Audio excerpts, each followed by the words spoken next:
नमस्कार, मैं धनराज गर्ग और आज आपके सामने हाजिर हूँ आपकी आवाज़ कार्यक्रम लेकर। और इसके अंतर्गत आज हम जानेंगे कि जिस तरीके से पर्यावरण एक सबसे बड़ा मुद्दा इस समय देश के अंदर बनता जा रहा है, क्योंकि लगातार हम देख रहे हैं कि गर्मी इस कदर पड़ रही है कि लोग कहीं ना कहीं बिलबिलाते हुए नजर आ रहे हैं। लेकिन इसके पीछे क्या कारण है, इसको जानने के लिए आज हम पहुंचे हैं जनता के बीच और उनसे बात करेंगे कि किस तरीके से वो इसको देखते हैं पर्यावरण को। और जो हरेला पर्व उत्तराखंड का माना जाता है, बड़ा त्योहार इसको माना जाता है, क्योंकि मुख्यमंत्री पुष्कर सिंह धामी ने भी इस पर सार्वजनिक अवकाश घोषित किया है और आज सार्वजनिक अवकाश भी घोषित है। और इसको लेकर अब हम जनता से जानेंगे कि आखिर वो पर्यावरण के लिए क्या कुछ करना चाहते हैं। मैम, जिस तरीके से देखा जाए कि पर्यावरण आज सबसे बड़ा मुद्दा बन चुका है, क्योंकि लगातार हम देख रहे हैं कि जो टेम्परेचर है, यदि हम खासकर राजधानी देहरादून की बात करें तो इस तरह का टेम्परेचर कभी नहीं देखा कि जिस तरीके से आपके 40-45 से टेम्परेचर पहुंचा। तो क्या मुख्य कारण मानते हैं इसके पीछे?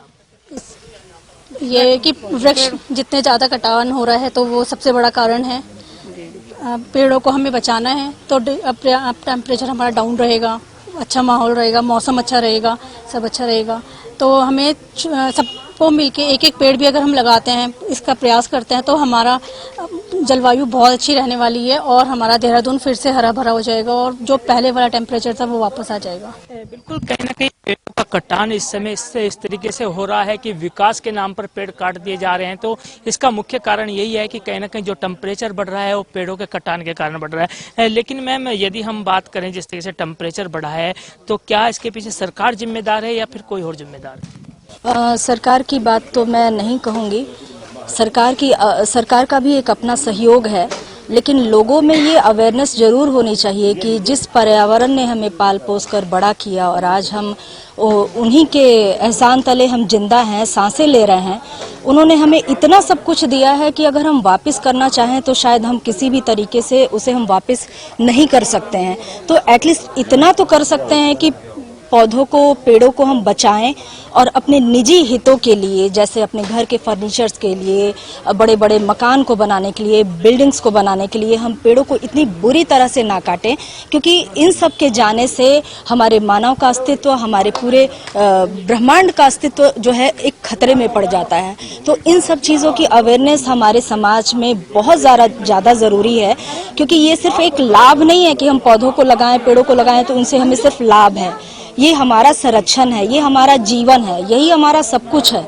तो उनके जितने एहसान हम पे हैं, हम उनको बिल्कुल भी उसको वापस नहीं कर सकते हैं, लेकिन एटलीस्ट एक अवेयरनेस के साथ उसका हनन नहीं करना चाहिए। और जहाँ तक हो सके हमें पेड़ों को लगाना चाहिए, बचाना चाहिए। और जनता से यही एक हाथ जोड़ के निवेदन है कि अपने निजी हितों के लिए इस संसाधन का दुरुपयोग ना करें और इसका विनाश ना करें, क्योंकि उनका विनाश ही हमारा विनाश है। बिल्कुल, कहीं ना कहीं जनता से अपील भी करते हुए लोग नजर आते हैं कि वो पेड़ों का कटान ना करें और इस तरीके से विनाश ना करें, क्योंकि यदि पेड़ रहेंगे तो कहीं ना कहीं ऑक्सीजन भी मिलती रहेगी। क्योंकि कोरोना काल में कोई भूला नहीं है कि वो कोरोना काल आया था और किस तरीके से ऑक्सीजन की जो कमी है वो देखने को मिली थी। तो उसका एक मुख्य कारण ये भी है कि जो पेड़ कटान हो रहा है उसके कारण ऑक्सीजन नहीं मिल पा रही थी। तो कहीं ना कहीं उसको लेकर भी अब हम जनता से जानेंगे कि आखिर ऑक्सीजन के लिए क्या कुछ करना जरूरी है। सर, जिस तरीके से देखा जाए कि लगातार कोरोना काल बीता हम लोगों पर और हमने देखा कि ऑक्सीजन की काफी दिक्कत रही, तो उसका क्या मुख्य कारण मानते हैं? पर्यावरण भी कहीं ना कहीं दूषित होता हुआ नजर आ रहा है। देखिए, पर्यावरण तो दूषित हो ही रहा है। अभी आपने इस बार देखा होगा कि 43 डिग्री देहरादून में चला गया, जबकि देहरादून का हम जब छोटे थे हमें याद है कि यहाँ पे अगर थोड़ा सा भी पसीना अगर आपको आ गया तो शाम को बारिश हो जाती थी गर्मी में। लेकिन ये सब तब बहुत सारे पेड़ थे, बहुत घना था देहरादून, बहुत हरा भरा था। अब क्या विकास जब हुआ तो विकास के साथ साथ सड़कों ने तो बहुत हजारों लाखों पेड़ ले लिए। ऐसे ही अभी आप सहजदारा रोड का देखेंगे तो आप पहचान नहीं सकते कि ये सहजदारा रोड है। तो उसका रोल तो है ही है। पेड़ों का बहुत बड़ा महत्व है। एक पेड़ हमें 4 आदमियों के बराबर, 4 आदमियों के लिए ऑक्सीजन देता है, जिससे कि 4 आदमी जिंदा रह सकें। और बहुत सारी चीज़ें हमें उनसे मिलती हैं। तो ये खाली ऑक्सीजन का ही मामला नहीं है, हमारी ज़िंदगी में सुबह से लेकर शाम तक हर ऐसी कौन सी जगह जहाँ पेड़ों का उपयोग नहीं हो रहा है। तो ये सब चीज़ें हैं। तो इसीलिए जब ये पेड़ खत्म होते गए तो पर्यावरण पे तो फर्क पड़ता ही गया। बारिश भी नहीं हो रही है, बारिश नहीं होगी तो खेती नहीं होगी, अन्न नहीं पैदा होगा। तो ये बहुत सारी चीज़ें हैं जिसके लिए बिल्कुल सर, देखिए कहीं ना कहीं पहाड़ी जो क्षेत्र है, पूरा उत्तराखंड कहीं ना कहीं पहाड़ी क्षेत्र माना जाता है और लगातार पहाड़ों से पलायन भी होता है। तो उसके पीछे भी कारण क्या यही माना जाए कि जंगलों के जो पेड़ कट रहे हैं लगातार, कहीं ना कहीं वो उनके कटने के कारण लोगों को ऑक्सीजन नहीं मिल पा रही है, इसलिए वो बाहर का रास्ता देखते हैं, या फिर रोजगार उसका मुख्य कारण माना? नहीं, इसका पलायन का इससे कोई रिलेशन नहीं है। पलायन का तो दूसरी चीज़ है, क्योंकि पहाड़ों में देखिए रोजगार के अवसर नहीं है। वहाँ पर जो जितने भी ऑफिसेज हैं बहुत कम हैं, और जहाँ पर कि इतने लोग नहीं एकोमोडेट हो सकते। तो पलायन का सबसे बड़ा कारण तो रोजगार है। तो रोजगार के लिए लोग बाहर जाते हैं, फिर धीरे धीरे वहीं बस जाते हैं, तो फिर वो वापस, बहुत से लोग अधिकांश ऐसे हैं कि जो वापस जाते ही नहीं हैं। हालांकि अब उस चीज़ में भी फर्क आया है, लेकिन ऐसा नहीं है कि ये पेड़ों का कटान पलायन का कारण नहीं है। बिल्कुल, कहीं ना कहीं जो पेड़ों का कटान है वो कहीं ना कहीं इस ओर इशारा करता है कि जो पर्यावरण है वो दूषित होता हुआ नजर आता है, क्योंकि विकास के नाम पे लाखों पेड़ काट दिए गए, और लाखों पेड़ ऐसे हैं कि जो चिन्हित अभी उत्तराखंड सरकार ने भी किए हुए हैं कि वहां पर वो पेड़ काटे जाएंगे और वहां पर भी कहीं ना कहीं सड़कों से विकास किया जाएगा। लेकिन कहीं ना कहीं ये भी सरकार को सोचना होगा कि जितने पेड़ काटे जा रहे हैं उतने ही पेड़ लगाए भी जाएं, ताकि जो पर्यावरण है उस पर कोई असर ना पड़ सके। लेकिन वहीं अभी हम कुछ और लोगों से बात करेंगे, उनसे भी जानेंगे कि आखिर क्या कारण है कि जो आज इस तरह की गर्मी उत्तराखंड के अंदर देखने को मिल रही है। सर, यदि हम गर्मी की बात करें, क्योंकि सर ने ही बताया कि उत्तराखंड के अंदर ऐसा होता था कि जरा सा ही पसीना आया तो बारिश हो जाती थी, लेकिन अब वो बारिश नहीं होती हुई नजर आती है, और आपने देखा कि 43 से 45 डिग्री तक टेम्परेचर उत्तराखंड के अंदर पहुंचा। तो क्या कारण मानते हैं अभी, क्या इसके पीछे पेड़ों का कटान है या फिर अन्य कुछ कारण? जी, ये जो भी गर्मी का कारण है, मौसम परिवर्तन हो रहा है, जो हमारे पेड़ काटे जा रहे हैं लगातार, तो इनसे जो अभी तक हमको ऑक्सीजन मिलती थी वो नहीं मिल पा रही है। और समाज को भी हम यहाँ पे जो आए हुए हैं आज, इसको समाज को जागृत करने के लिए आए हैं कि अगर पेड़ लगाएंगे और पेड़ों को बचाएंगे तो हमें ये ऑक्सीजन मिलती रहेगी। और इसीलिए हम हर रोज अगले 1 महीने तक विभिन्न मोहल्लों में, स्कूलों में, इंस्टीट्यूशंस में जाएंगे और लोगों को जागृत करेंगे। तो ये हमारी धात संस्था है, जो कि एक सामाजिक संस्था है, और हमारा इसी प्रकार से बहुत सारे कार्यक्रम है। एक कक्षा कोना का है जिसके कि उनियाल जी देखते हैं, और भी कई संस्थाएं हैं इसमें। और जो ये धात है, इसमें जो हम पेड़ लगाते हैं इसके 3-4 वो हैं हमारे जो वन है। एक तो स्मृति वन है जिसमें लगभग 300-400 पेड़ लग चुके हैं। उसके अलावा एक बाल वन है जिसको मैं देखता हूँ, और एक मित्र वन है, और एक पुष्प वन है। तो इतनी जगह हम पौधे लगाते हैं। इसके अलावा हम हर रोज किसी न किसी कॉलोनी, मोहल्ले, स्कूल में जाकर के पौधे लगाते हैं, ताकि हमको ये ऑक्सीजन वगैरह मिल सके। और इसका हमने देखा था, देखो कोरोना काल से बहुत जागरूकता आई है। तब लोग पेड़ों को ढूंढते थे। जब कोरोना था तो ऑक्सीजन का सिलेंडर जो 1000 रुपए में आता होगा, शायद वो 1 लाख में भी नहीं मिल रहा था तब। और अभी जो जून के महीने में, जून में इतनी गर्मी पड़ी कि 43 डिग्री सेंटीग्रेड यहाँ का टेम्परेचर हो गया था, और हमको पूरे दिन भर कहीं हवा नहीं मिल रही थी, पानी नहीं मिल पा रहा था। तो ये सब इसी के कारण है कि जो पेड़ों का कटाव हो रहा है। बिल्कुल, कहीं ना कहीं पेड़ों का कटाव एक सबसे बड़ी कारण ये माना जा रहा है पर्यावरण को दूषित करने के लिए, क्योंकि लगातार हम देख रहे हैं कि जो विकास के नाम पर पेड़ों का कटान हो रहा है। अन्य कई जगहों पर कुछ लोग ऐसे हैं कि जो पेड़ों का कटान कर देते हैं, तो उससे कहीं ना कहीं दिक्कतें जरूर सामने आई हैं। लेकिन वही देखिएगा कि तमाम जो संस्थाएं हैं, सामाजिक संस्थाएं हैं, वो कहीं ना कहीं इसके लिए जागरूक करने के लिए लगातार जनता के बीच भी जाती है, और लगातार पेड़ों का जो रोपण है वो भी कहीं ना कहीं उन संस्थाओं के द्वारा किया जाता है। लेकिन वही सबसे बड़ी बात यह है कि हरेला पर्व जो उत्तराखंड के अंदर बनाया जाता है वे पूरे 1 माह चलता है, और इसको लेकर कहीं ना कहीं सभी लोग जागरूक भी हैं और लगातार पेड़ लगाते हुए भी नजर आते हैं। क्योंकि आपने देखा कि किस तरीके से लोग कॉलोनियों में भी पेड़ लगाते हुए नजर आ रहे हैं। लेकिन वही देखिएगा कि कुछ लोग ऐसे भी हैं कि जो पेड़ तो लगा देते हैं लेकिन उनकी रक्षा नहीं करते, उनको संचय नहीं करते। तो उनको भी समझना होगा कि उन पेड़ों को लगाएं भी जरूर और उनको बचाएं भी जरूर। पेड़ लगाने का हमें बचपन से ही पेड़ों से लगाव है, और हरेला पर्व हम मनाते आए हैं। अपने MKP कॉलेज में हम टीचर थे, तो वहाँ से रिटायर होने के बाद कॉलोनी में आए। यहाँ पर भी सब प्रेम के वो हैं, पेड़ लगाते हैं। हमारे घर में सबके यहाँ बहुत अच्छे पेड़ों की देखभाल होती है। तो इसीलिए आगे हमने इस साल यहाँ पर हरेला पर्व मनाने के लिए पेड़ का निर्णय लिया कि अपनी कॉलोनी में पेड़ भी लगाएंगे और उनकी सेवा भी करेंगे, उन्हें बच्चे के समान पालकर बड़ा करेंगे। जनता से भी क्या ही नहीं, बल्कि उनको सींचे भी और उनको बचाएं। जनता से हम यही कहना चाहेंगे कि पेड़ों से ही हमें जो है सारा ऑक्सीजन मिलता है, जीवन मिलता है, और हमारा पर्यावरण जो इस समय इतना गर्मी का टेम्परेचर हो रहा है उसको बचाएं, और हमारे पेड़ों से हमें जो लाभ मिलते हैं उनको समझें। पेड़ों से ही, जैसे कहते हैं ना कि जितना पेड़ फलता है उतना ही झुक जाता है, तो पेड़ हमें फल भी देता है, लकड़ी देता है। इसी तरह से हमें अपनी ऑक्सीजन को अच्छा रखने के लिए, अपने पर्यावरण को बचाने के लिए कम से कम देहरादून के 2 डिग्री टेम्परेचर कम करने की हमने कसम उठाई है और हम लगातार इसका पालन करेंगे। और देशवासियों से और अपने नगरवासियों से और अपनी कॉलोनी से भी यही अपील करेंगे कि वो पेड़ की रक्षा करें। मेरा नाम हिमांशु है, हिमांशु आहूजा। मैं धात से हूँ। हिमांशु जी, हमेशा धात कहीं ना कहीं पर्यावरण को लेकर जागरूक रहता है जी। और जिस तरीके से आप हरेला पर चल, हम पूरा हरेला के माह का हमारा जो संदेश है वो इस धरती माँ को हरियाली हरा करने का है कि हम हरियाली बढ़ाएं। और आज आप देख रहे हैं कि इस साल 100-125 साल का जो रिकॉर्ड टूटा गर्मी का, हम सब ने जो 43 डिग्री कभी गर्मी झेली नहीं थी देहरादून शहर में और आसपास पूरे विश्व में इस बार गर्मी बढ़ी है। और उसके हमारे प्रदेश में गर्मी बढ़ी है, दिल्ली में गर्मी बढ़ी, 50 डिग्री तक टेम्परेचर गया। तो इस साल जो इतनी प्रचंड गर्मी पड़ी उससे हरियाली की ज़रूरत, पेड़ों की ज़रूरत हमारे आसपास और लोगों को समझ में आई है। लोग जागरूक हो रहे हैं और हम हर साल जो हरेला का संदेश लेकर के समाज के बीच में जाते हैं वो यही है कि अपने आसपास हम इतनी हरियाली बचा कर रखें और इतनी हरियाली बना कर रखें कि हम उसके साथ एक साथ होकर के जिएं, स्वस्थ जिएं। स्वस्थ जीवन के लिए हमारे आसपास हरियाली होना, पेड़ होना बहुत जरूरी है। क्या तो जागरूक अभियान भी चलाया जाता है? आज क्या यहाँ पर जागरूक अभियान चलाया गया, पेड़ लगाए गए? जी हाँ। आज हमारे यहाँ 3 तरह के हम कार्यक्रम करते हैं पूरे हरेला माह के दौरान। 16 जुलाई से 16 अगस्त इस साल जो है हमारा हरेला माह मनाया जा रहा है, हरेला से लेकर के पर्व से लेकर के और घी संक्रांत के पर्व तक। तो उस दौरान में हम कुछ कॉलोनीज में, कुछ मोहल्लों में जाते हैं, कुछ स्कूलों में जाते हैं और कुछ 2 ऑफिसों में, दफ्तरों में, इंस्टीट्यूट्स में और लोगों के बीच में जाते हैं। तो इस तरह से समाज के अलग अलग वर्गों के बीच में जाते हैं और हमारा जागरूकता अभियान इसी को लेकर के है कि हम चाहते हैं कि हर इंसान जो हमारे शहर के अंदर जितने पेड़ बड़े लगे हुए हैं, पुराने ऐतिहासिक पेड़ लगे हुए हैं, 25 साल पुराने हैं, 100 साल पुराने हैं, 200 साल, 250 साल पुराने तक पेड़ देहरादून शहर में मौजूद हैं जो सड़कों के किनारे लगे हैं, उन पेड़ों को बचाया जाना अति आवश्यक है। क्योंकि वो ही पेड़ हैं जो आपको हमें साफ हवा देते हैं। हमारा जो गाड़ियों का प्रदूषण है, हमारी जो फैक्ट्रियों का प्रदूषण है, वो सब सोखने का काम कोई और फैक्ट्री नहीं कर सकती, कोई मशीनरी नहीं कर सकती। पेड़ ही एक ऐसी मशीन है जो बिना हमसे 1 रुपया लिए वो कार्बन सोखती है, वो प्रदूषण को सोखती है और हमें साफ हवा देती है मुफ्त में।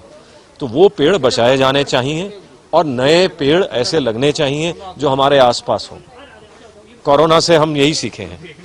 उत्तराखंड में लगातार गर्मी पड़ने का कारण कहीं ना कहीं एक तरह से माना जाए कि पर्यावरण दूषित होता हुआ नजर आ रहा है। उसी के कारण इस तरह की गर्मी इस बार उत्तराखंड में देखने को मिल रही है। वहीं हमारे साथ मौजूद हैं, उनसे बात करें कि आखिर वो क्या कारण मानते हैं। भाई साहब, जिस तरीके से देखा जाए देहरादून एक ऐसी जगह है कि जहाँ पर जरा से भी गर्मी होती थी तो बारिश हो जाती थी, लेकिन इस बार देखने में आया कि 45 डिग्री तक पर्यावरण जो टेम्परेचर है वो पहुँच गया। तो इसके पीछे क्या मुख्य कारण मानते हैं? देखो, आपने देखा होगा पहले यहाँ पर सबसे आपने देखा होगा कि सबसे पहले हमारी जो मातृशक्ति है उन्होंने चिपको आंदोलन भी चलवाया था, जिसमें पेड़ों की सुरक्षा की बात कही गई थी, जिसमें उन्होंने पेड़ों को कई हजारों लाखों पेड़ों को कटने से बचाया था।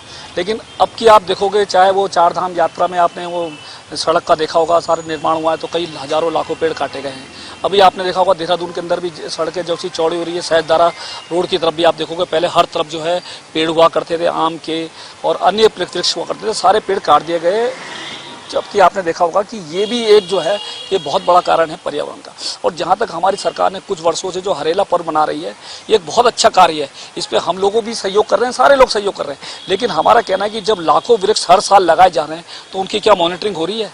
ये खाली ये एक पर्व दिखाने के लिए हो रहा है। हम चाहते हैं कि अगर सरकार पर्यावरण के प्रति गंभीर है और हरेला जैसा पर्व मनाया जा रहा है जिसमें अगर हजारों पेड़ कट रहे हैं और लाखों पेड़ लगाए जा रहे हैं, तो कहीं ना कहीं उसकी मॉनिटरिंग हो और उन पेड़ों की सुरक्षा की जाए, तब जाके कहीं ना कहीं ये वातावरण पर्यावरण में जो है कहीं ना कहीं देहरादून में पूर्व की तरह जो हो पाए। आपने सही कहा है कि हरेला के पर्व पर लाखों की तादाद में पेड़ तो लगाए जाते हैं, लेकिन वो सिर्फ कागजों में लगते हैं, ना कि धरातल पर। और अगर धरातल पर लगते भी हैं तो कहीं ना कहीं उनकी मॉनिटरिंग नहीं हो पाती।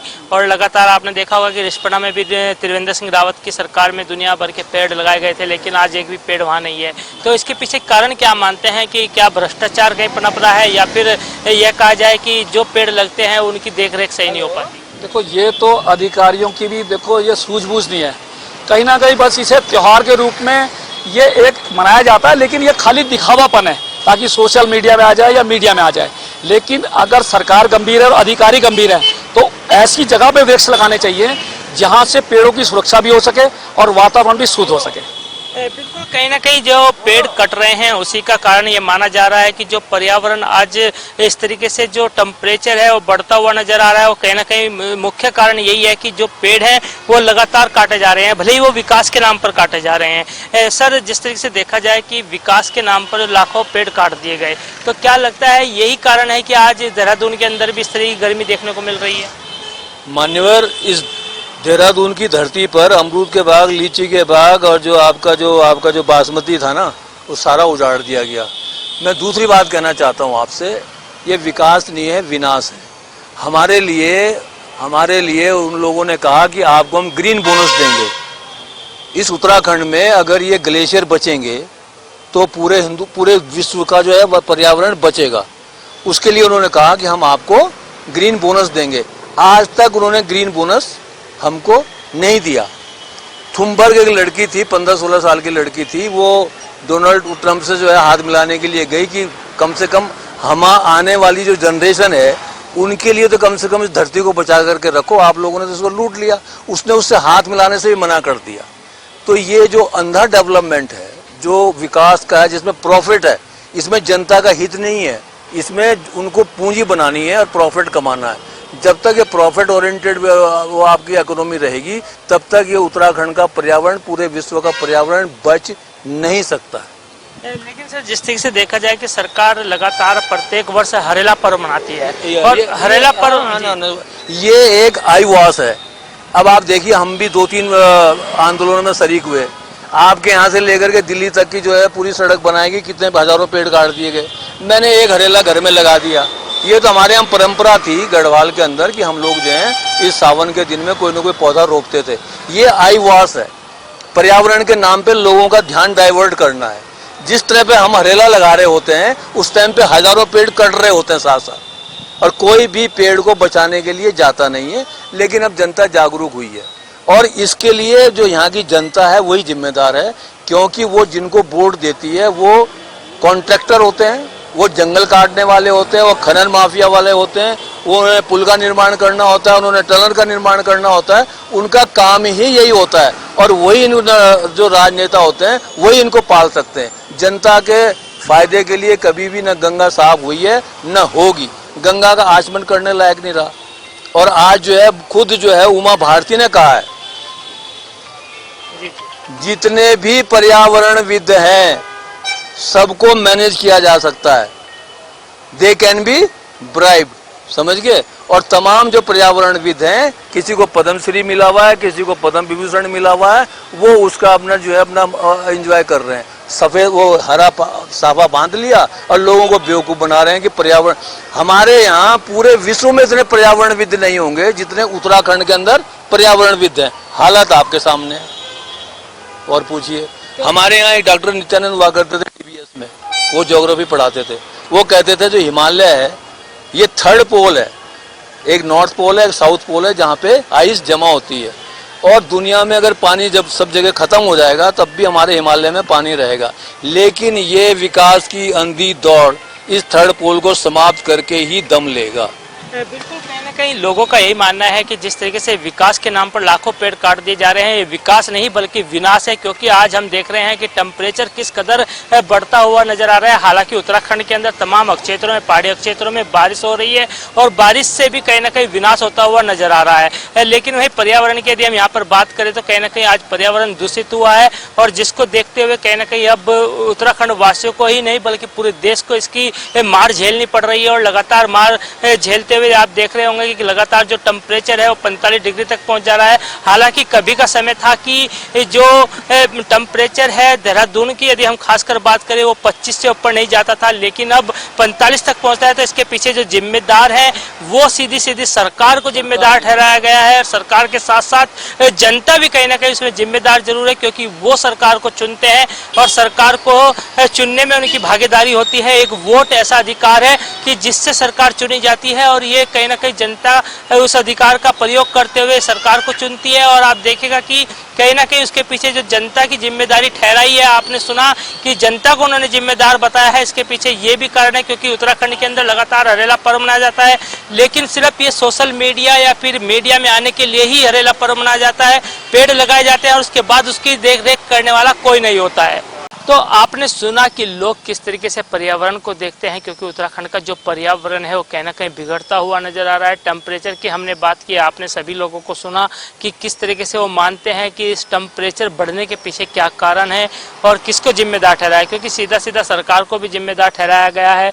और इसके लिए कहीं ना कहीं सरकार को सोचना होगा कि जल्द से जल्द इन पेड़ों की जो कटान होता है इस पर रोक लगानी होगी और पर्यावरण को बचाना होगा। तो ये आप देख रहे थे हमारा प्रोग्राम आपकी आवाज़, और अगले सप्ताह फिर मिलेंगे हम किसी अन्य मुद्दों के साथ। अन्य मुद्दों पर हम बात करेंगे और आपकी आवाज़ सरकार तक पहुंचाने की कोशिश करेंगे। वीडियो जर्नलिस्ट वीरेंद्र थपलियाल के साथ धनराज गगजे के 24/7 न्यूज़ देहरादून।